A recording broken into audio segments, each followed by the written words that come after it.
Hi guys, Frontline Motor Pool. This is Troy here.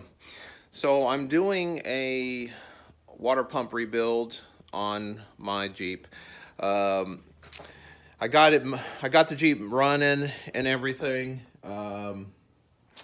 but the water pump I put back on was the original, supposed to be rebuilt water pump.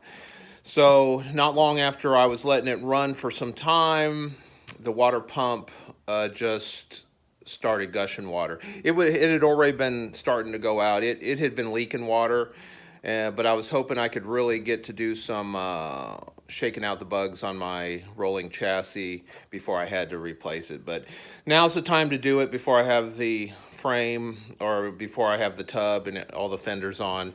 So basically that's what I'm doing right now. So I thought I'd shoot a little video of basically how I'm doing, not because I'm an expert at this, but primarily because I had a hard time gathering the information. And although looks like it's a fairly simple rebuild, I managed to fuck it up. So I'm going to go through some of the things that I did. Hopefully you can learn from my lessons if you want to do this. Let me just say right off the bat that you can buy a good rebuild or a good repro water pump for 40 to 60 bucks, okay? You can buy one that is supposed to be accurate for a Willys MB, or for GPW from Peter DeBella, and I think he has them for 50 bucks. So the rebuild kit without the gasket cost me about 35 bucks. So if you're looking at saving money, that's probably not the place to save money. Okay, the only reason I'm rebuilding it is because I wanted to use some of my early water pumps. I didn't want to just throw them away, and I figured this would be a good learning opportunity for me to figure out how to rebuild a water pump. So shout out to Bossman Wiley, Dustin. I picked his brain quite a bit about this process, and his dad Curtis. And I went online and kind of dug through some forums. There on the G503, there was a decent forum. It had a couple pictures on there. But really, I had to go back to the TM9, which is the maintenance manual for the World War II Jeep. So looking at the TM9, you have this schematic. And then looking at some of the threads out there, I looked at some of the CJ2A, 3A threads, and I basically got some pointers from some of the guys that have done this process. So the one thing that I wanted to point out is this really is going to cost you more than probably just buying a repro because you need a press. So unless you have somebody that's got about a 12-ton press, at least a minimum of a 5-ton press, so that you can press out the bearing shaft, then you're probably just going to tear it all up, okay? So I'll give you some examples, okay? So this was the first water pump that I tried. I got out of the Jeep junkyard. I tried to salvage, okay? The problem with this is I tried to press the bearing out the wrong direction, okay? I didn't have a water pump that was taken apart to be able to kind of see how it went together, so I tried it on this one, which is basically a 2A water pump. But if you look in here, looking in the back, this is like a little bearing race, a flat race, and that's where the seal will go on. I'll show you that shortly. But it's narrower than obviously this side. Now you can see some broken parts in there. You can see where I've cracked the neck. This thing is shot. But hey, I learned some things from it. Looks like whoever rebuilt this prior put some sort of... Initially I thought it was a ceramic sleeve, but now that I'm pulling the parts out of here, it does look like it was a regular steel bearing. that I just fucked up. Okay, so throw that in my scrap bin. Okay, so let me grab a couple parts here. All right, so to give you a heads up, the way this works is you got a bearing shaft. This is your bearings. They are sealed bearings. And what you're going to do is this going to get pressed in here. And you're going to basically press it in until you can't mess with it. Okay. Anyway, as you can see, there's a groove right here. And that groove lines up right here, and that's where your basically your cotter pin. It's not a cotter pin. It's a specially shaped C clamp. But that's going to come in. It's going to slide around the shaft like that, and that's what's going to lock this bearing in place. Okay, so you're gonna press this bearing in until basically it's flush. Okay, and that's pretty much going to be my first step. Okay, the next thing I'm going to do is because I have a little bit of shaft sitting out on the side, I am going to press my pulley using my my press, and I'll just show you. I'm going to press the pulley right down onto here. Okay. And you're going to basically press the pulley until it's flush. Once you do that, then you're going to flip it, or you can do it from that side. You're going to put on the impeller, which looks like this, and you're going to press it into place. Okay, so that's the easy way of doing it. Okay, so when I was taking this apart, the first thing I had to do was, because it had a pulley on it, and it had an impeller on it.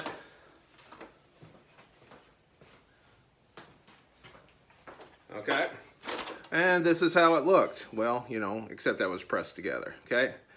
But I couldn't get to the impeller to pull it off because this is a cast iron piece, and I would have just broke it. So the first thing I had to do was get the pulley off, which I will show you. I fucked that one up.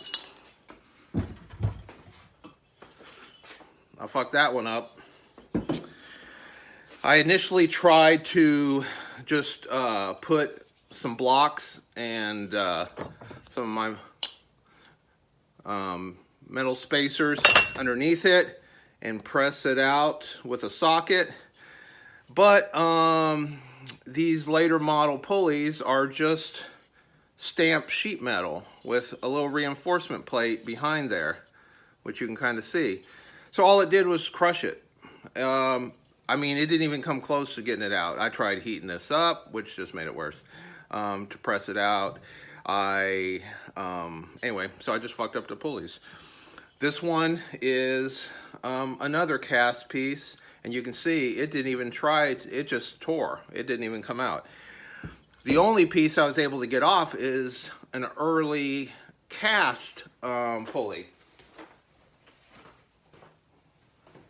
And this is basically a slat grill pulley, or early Willys MB, but it's cast, and this was strong enough. Now it weighs 3 times as much as this little sheet metal pulley, but this was strong enough that I could simply press it out.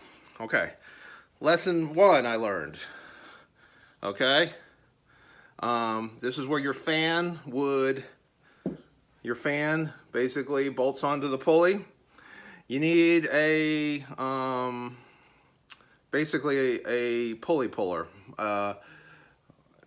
Basically what you're going to do is you need to get you a pulley puller that you can bolt in right here and screw in there. And that's really the only way you're going to get these little sheet metal pulleys off. Otherwise, just get it off and buy a new one. Okay? There's no way to get these off without using a puller. And you're going to have to bolt the puller to the fan holes, because that's the only part of this pulley that's reinforced enough to support it. Okay, that was the first lesson I learned. Okay, the second lesson I learned is obviously when you're taking this thing apart, you press it out correctly, okay? So you got to take the pulley off to be able to take this apart, okay? And the first step is you're going to basically use your puller, get the pulley off.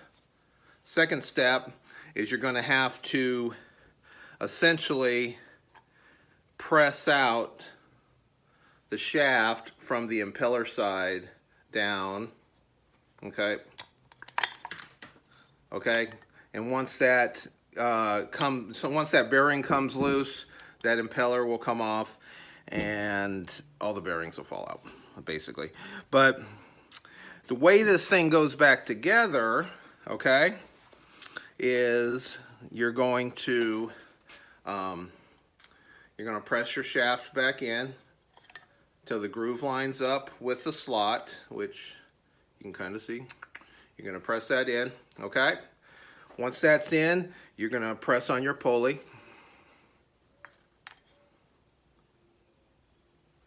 And then once that's in, this is where, I mean, it's not rocket surgery, but okay, you have your impeller is going to go onto there. Now, here's what makes the seal. Okay, it's only two pieces, okay? Now, this face needs to be polished because that's what this rubber seal is gonna ride on. Now, the TM calls for you to take a little bit of hydraulic fluid and wipe it on those faces before you reassemble. So your little rubber, we'll call it an H washer in there, I guess. It's just a rubber bushing, okay? And it's got a spring that's fitted in between the two rubber plates. Here, I get it really close, you can kind of see it. So the faces are rubber on both sides, and then there's a spring in the middle. So that's going to fit right up against the nice polished surface in your impeller. Then you have this, I don't know, this, it almost looks like it's ceramic, a ceramic sort of washer, but it fits into the impeller just like this, okay? Sandwiching that spring in between the impeller. When you press this on, when you press it on into the rear of the water pump, you're going to press it on until it seats all the way. And it's going to be basically, it's going to go together like this, okay? With obviously the slots lined up, which I can't seem to do right now. Okay, so you're going to press it on like that. Okay, looks simple. You got to have at least a 5-ton press to do this, according to the TM manual. That's probably true. I picked up a Harbor Freight 12-ton press. I had my 25% off coupon. I kind of needed a press for other things anyway, and so I went ahead and bought a press. So if you're looking at saving money, this is probably not the part to save money on. But if you want to do it to save maybe a GPW F-Mark part or something, this is how you do it. So anyway, I will show you a quick video when I start assembling it. What I'm doing right now is I took my casing, I've cleaned it up, I've painted it OD, and it's actually in the oven, baking at 250 degrees. I want to get it hot. I took my bearing shaft, I threw it in the freezer, and I'm getting it cold, and that way I don't have to use as much press force to put it back together because I don't want to crack it. And so hopefully it'll slide together fairly easily with the expanded case, a little bit hotter, and I'll show you how to do that. Out. All right, Frontline. Heated my water pump casing up to 250. I threw my bearing, a little bit of grease around the bearing itself. I threw it in the freezer. So now we're gonna see.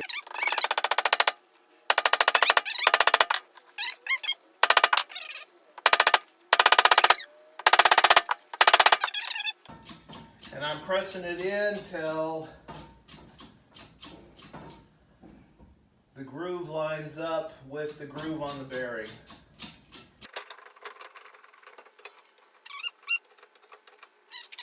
I've used my press. You can see the groove in there on the bearing. I've lined it up kind of equal with the slot so I can slide the cotter pin in there. I call it a cotter pin. It's really kind of an odd shaped C-clamp pin. This is what it looks like. Here. And what this is going to do is when you press it in, you're going to press it in like this, and this flatter, the bottom there, rounded part, is going to wrap around the outside of the bearing into that groove, and that's what's going to hold it in place. Okay, so stand by. I got the water pump pressed, the water pump bearing and shaft pressed in. Putting in the little C-clamp turned out to be a little bit of a chore. This is what I have discovered. Let's see if you can see it, if I can focus in on it. It's a little hard to see, but inside this casing is a little groove that the pin fits in, and it's not center. It's off center slightly towards the front of the water pump casing. So I basically had to press my shaft back out a little bit. I don't know what's happening to my focus here. Okay, so I basically had to press the shaft slightly down a little bit to line the groove up with that groove in that offset groove in the casing. Once I did that, I could tap the cotter pin in. Now, as you see in the water pump, I'll show you on this extra one, there's a little groove down here in the casing, and that's where it appears that your cotter pin clip sits and holds in place. So I was thinking the clip pushed all the way around. It really is only in there about 1/4 of an inch, and then it sits there on the clip. So okay, on to the next step. I've got my water pump casing out of the press. Here you can see a little better how the clip fits in there and then rests in between this little cast groove in there. I was hoping to be able to give you a little better view down in the groove to show you the offset. There's a little groove in the casing. It's very difficult to see with the camera, but it is offset towards the front of the casing. So when you line up that groove's not going to be in the center of the slot. It's going to actually be right up on the outside edge of the slot. But anyway, I got my clip in. I have my shaft and bearings are in. They sit flush with the front of the case. So the next step I am going to do is press on my pulley. All right, I heated up my pulley to 250 degrees, kind of to assist pressing it in place here. I'm going to basically press this until it is flush with the end of the shaft.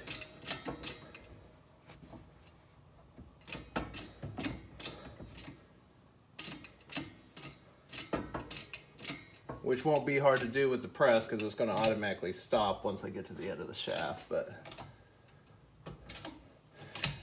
goes on nice and easy after heating the pulley to 250 degrees.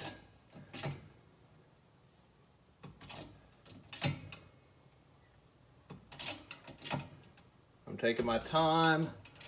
I don't want to break anything, which I'm pretty good at doing. And I can feel the friction right there. So that should be the end of the shaft. Let's see. And it is Eureka. So the pulley is pressed on, flush with the end of the shaft. And I'm going to take a short break. And then I will install the impeller. And I'll show you guys how to do that. All right, out. All right, front line, I'm back. Okay, so now what I'm going to do is I'm going to press the impeller on my water pump. So this is an impeller. So according to the TM9, you need to inspect it. Obviously, you're looking for cracks in here, and you want to make sure all of these fins are there. None of them are missing. If you got a crack or any part of these fins are missing, then this cast item is no good, and you need to get another one. So what I'm going to do is I'm going to press this into the water pump, okay? So this is my old water pump, and it's going to press in to the engine side of the water pump. Now, before I do that, I've got to make sure that I have my seal and spring, which I'm going to coat with some brake fluid according to TM9, and my washer, which I'm going to coat with brake fluid according to TM9. So stay tuned.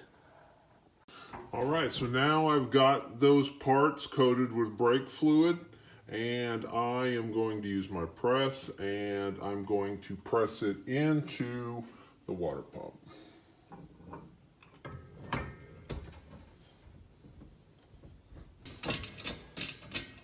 I'm going to press this until it bottoms out in the bottom part of the casing. And you can feel that if you gently press it in. I have contact. I'm going to make sure I have everything lined up here. And I'm going to slowly start pressing this in.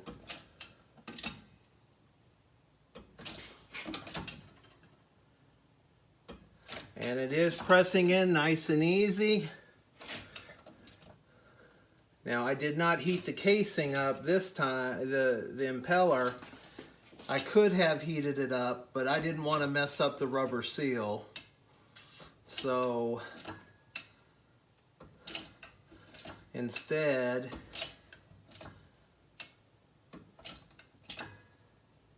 and that feels like it's all the way there.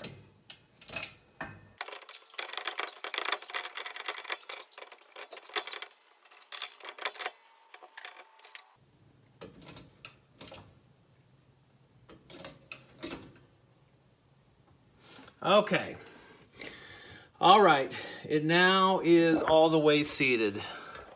If you look right here, you'll see that we're all the way seated down in the back. Now we just need to check it to make sure it spins freely. And I basically had to use a socket to get enough space on my press to be able to press it down.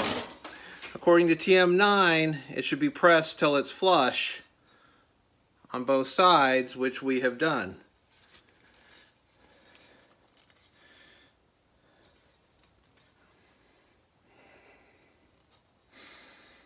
But it seems that I have overpressed it. Okay, there we go. Just, okay, it's spinning now. All right. Okay. It's a little tight. It's a little tight. Let's lube it up a little bit and see if we can, if not, I may have to, it'll loosen up a little bit when I use, but it does spin freely. There is a little bit of friction right there.